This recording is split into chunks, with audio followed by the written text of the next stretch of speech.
واجيو تشوفوا معايا واحد الشوهة برو ماكس، ودائما أبطالها هم أتباع الكابرانات.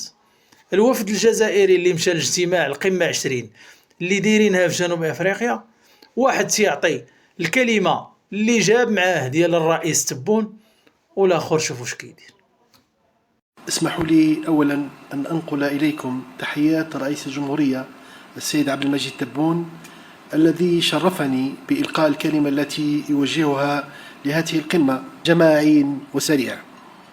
السيد الرئيس، فيما يخص الأولويات المطروحة على طاولة اجتماعنا هذا، اسمحوا لي بالتطرق إلى النقاط التالية. أولا، تجدد الجزائر الدعوة إلى معالجة عاجلة لمسألة ثقل المديونية وخدماتها على الدول النامية والأكثر فقرا من خلال مقاربة تتضمن مسح جانب منها أو تحويلها إلى استثمارات مباشرة ومجدية في هذه الدول، مع مراعاة ضرورة تصحيح التعقيدات التقنية لمسألة تقييم المخاطر. شوف، هذه رسالة لعمو تبون.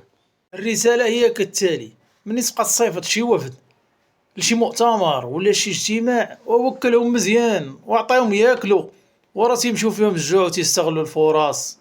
ولكن هذه ما بغيتهالكش، واحد تيعطي الكلمة والاخر موراه تيضرب في المعالق. شنو المعنى ديال هذه؟ ما احترمكش، ما عطاكش قيمة.